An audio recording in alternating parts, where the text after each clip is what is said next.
Então, para você fazer um leasing formal, você precisa ser uma empresa de arrendamento que vai começar a adotar o IFRS 16, salvo engano, em 2023. Mas para estar na figura de arrendador meramente perante a norma, basta que você faça um aluguel, ou basta que você tenha algum contrato que tenha na sua essência um arrendamento.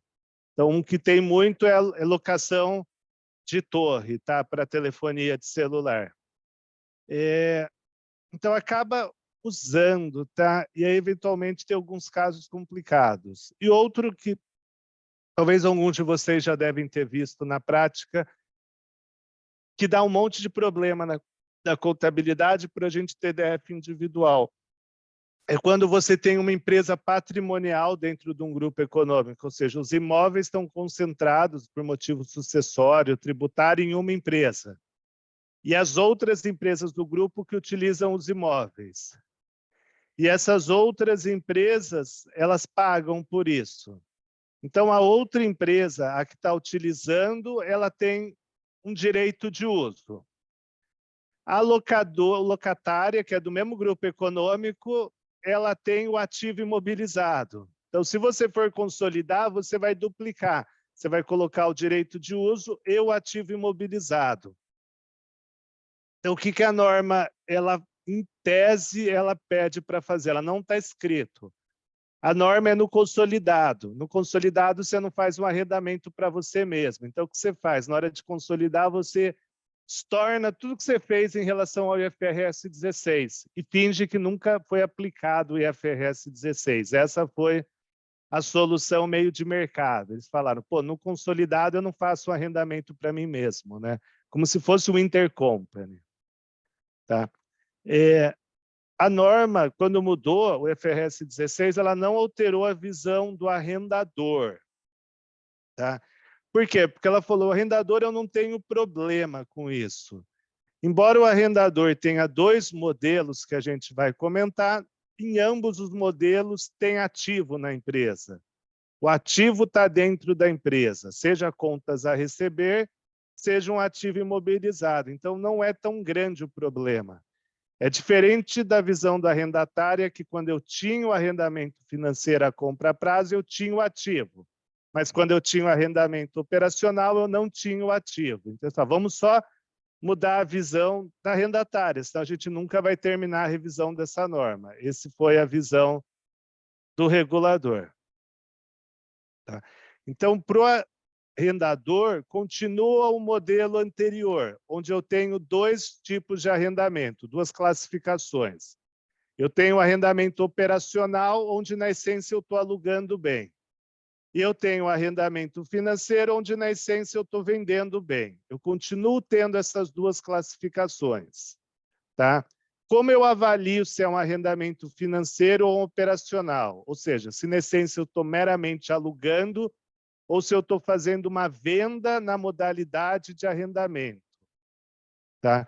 Então, eu tenho que olhar a transferência dos riscos e benefícios inerentes à propriedade. Ou seja, o arrendatário, na visão dele, ele está utilizando o bem como se fosse dele.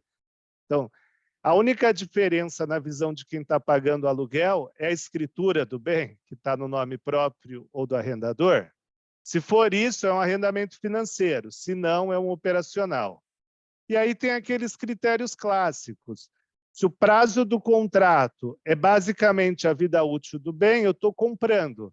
Porque se eu devolver o bem para o arrendador, ele não vai fazer nada com aquele bem, porque ele já está obsoleto. Se o valor presente dos pagamentos for o custo do bem mais uma margem, efetivamente eu vendi. Tá? Eu só chamei de arrendamento. Se é um ativo que só serve para o arrendatário, não serve para mais ninguém.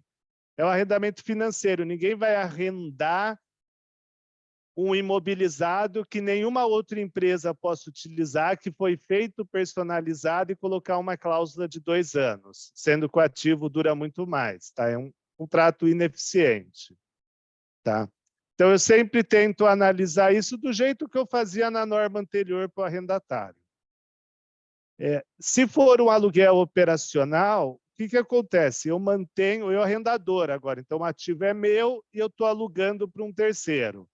eu mantenho o ativo imobilizado no meu balanço e eu reconheço uma receita de aluguel. Então, aqui a receita de aluguel no resultado de forma linear. Tá? Então, eu mantenho o meu ativo imobilizado, continuo depreciando e, no resultado, eu reconheço a receita de forma linear. Então, eu somo toda a minha receita durante a vigência do contrato e divido pelo número de meses e reconheço de forma linear. Ou seja, o aluguel você paga tudo no começo, tudo no final, de forma linear, de forma escalonada, vai dar a mesma receita no resultado. Falando um pouco do ativo, se for uma máquina, um carro, alguma coisa do tipo, continua no ativo imobilizado. Se for uma propriedade, terreno, edifício, ou edifício e terreno, eu reclassifico para propriedade para investimento. Tá bom? Aí faz a valor justo e tal. Último ponto aqui. Se eu faço o arrendamento de uma propriedade, que seja o terreno e o edifício, e se qualifica como ativo financeiro, via de regra, eu falo que eu tenho 2 arrendamentos. Eu tenho arrendamento do edifício, do que está em cima do terreno, que eu trato como financeiro. Eu tenho arrendamento do terreno, que eu trato como operacional. Isso é obrigatório, pouca empresa faz, tá? É obrigatório, inclusive, na visão do arrendatário, que tem diferença para imposto de renda. Tá? Vindo para o financeiro é igualzinho uma venda a prazo. Tá? Então, o que eu faço? Eu vou ter uma receita de venda e vou reconhecer receita financeira. E aí a norma ela vem e diferencia 2 tipos de arrendadores. Tá? A gente vai pôr com o número, depois vai ficar mais fácil. Ela fala que eu posso ter um arrendador que é uma instituição financeira. Então, quando eu vou num banco e faço um arrendamento de um carro, o banco compra o carro, cede o direito de uso para mim, conforme eu quito o arrendamento, ele me passa o carro para o meu nome. Só que vê que o banco ele só fez uma operação com você, ele te deu crédito. O banco não te vendeu o carro, você só financiou o carro com o banco. Então, o único efeito que o banco vai ter na DRE é a receita financeira, que, de modo um pouco simplista, é a diferença de quanto ele pagou para comprar o carro para quanto ele cobrou do cliente. Essa diferença de quanto ele vai cobrar do cliente para quanto ele pagou o carro é a receita financeira. Mas ele não está te vendendo o carro. Agora, se é um fabricante, se é uma empresa que está vendendo na forma de arrendamento, você está lá, podia comprar à vista, ou podia comprar como arrendamento, é diferente. Ela está te vendendo um bem, ela tem uma receita de venda, e a diferença dessa receita de venda para os pagamentos é que é a receita financeira. Então, embora eu não tenha o valor da receita de venda, eu consigo estimar. Então, quando você é um fabricante, é uma loja, você está vendendo bem e cobrando juros por estar a prazo. O banco não está te vendendo nada. Então, aqui eu vou ter uma receita de venda, uma margem bruta e uma receita financeira menor. Aqui eu vou ter só receita financeira. E uma outra diferença, se eu tenho algum custo diretamente associado para fazer a operação, aqui esse custo vai ser diluído na receita financeira, ele vai reduzir a despesa financeira. É como se eu falasse, por competência, esse custo tem a ver com financiamento. Quando eu tenho um custo direto aqui, não. Eu falo que é uma despesa associada à venda e não ao financiamento. Ela tem mais vínculo com eu vender um bem na forma de arrendamento do que efetivamente eu estar dando o prazo. Tá? Então, quando a gente fizer com número, é mais fácil. Tá? Embora eu tenha feito o exemplo sem conta matemática. Tá? Um exemplo um pouquinho mais simplificado. Passando aqui para o próximo. slide. Então, pensando numa instituição financeira, ela comprou um ativo por 80 e o custo direto é 10. O que ela faz? Ela compra o bem que o cliente quer, joga numa transitória de estoque, pode ter o nome que for, mas transitória. Do mesmo dia que entrega o bem, viram contas a receber, entra na carteira de crédito do banco. O cliente vai pagar 90, vamos supor, por tudo. Então, ele tem uns juros, uma despesa financeira de 10. Ah, não, esquece, pessoal, confundi. O 10 é o custo direto. O banco incorreu, né? Então, o banco sai do caixa 10 e aumenta o contas a receber para 90. Vamos supor que vai receber 120. A minha despesa financeira vai ser a diferença do 90 para o 120, 30. Se o banco não tivesse o custo direto, a minha receita financeira ia ser 40.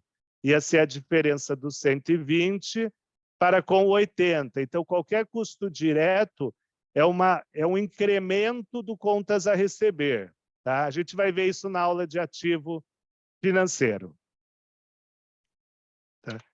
Se fosse um comerciante, o que acontece? Aquilo que ele está entregando para o cliente, ele já tem no estoque dele. Então, eu tive que criar esse lançamento de saldos iniciais de 60. Aí ele faz a venda. Só que vê que não tem uma nota fiscal de venda. Então, ele arbitra. A norma fala qual a melhor estimativa do valor que você venderia à vista. Ele venderia por 80. Então, isso é uma estimativa, não tem nenhum documento fiscal comprovatório. Ele reconhece 80 no contas a receber.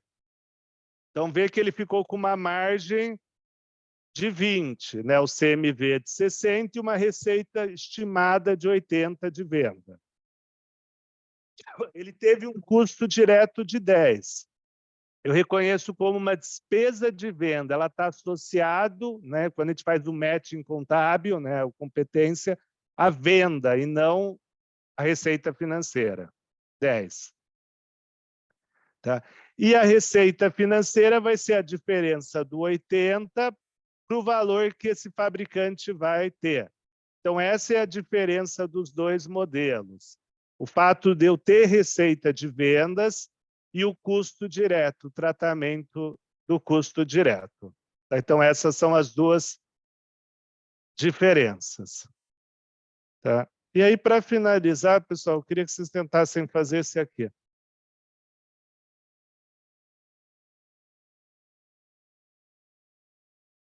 Aqui a gente tem que entender que tem dois elementos que afetam o resultado.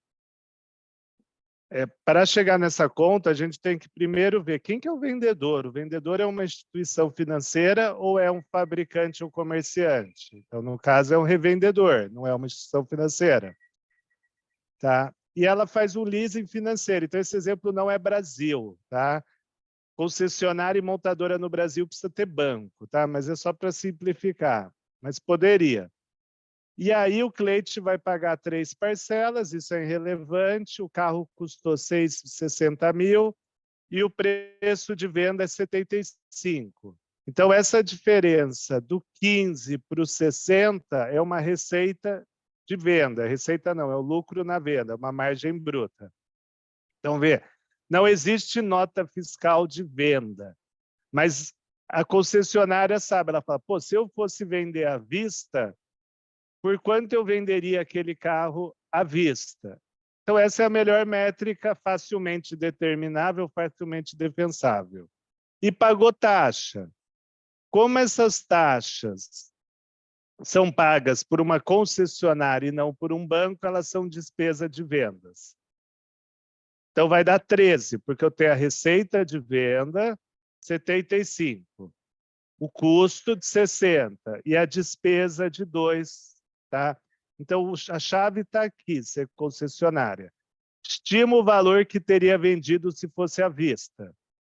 Vejo a diferença do custo para o valor que venderia à vista, deu a margem, 15. Menos a despesa, 12, resultado, letra D de dado. Tá? O único ponto que eu não mostrei para vocês, tá? Se precisar de exemplo dessa arrendadora, eu tenho. É o Seio Elisebeck, tá? A norma tem alguns tratamentos, que é o quê? Eu vendo um bem para alguém e eu alugo de volta. Tá? Isso aí é manha para melhorar a EBITDA, eventualmente, mas no que eu vendo e volto, eu tenho que ver. Efetivamente, eu vendi e estou alugando de volta, quer dizer, eu vendi um imóvel e estou alugando por 3 meses até eu mudar, ou efetivamente eu só fiz uma operação de financiamento, eu vendi e voltou como arrendamento. Que nem as lojas do Pão de Açúcar aí, que tem um monte. Tá? Então eu tenho que analisar se é ou não um seio leaseback. Tem tratamento na norma para isso, não é fácil.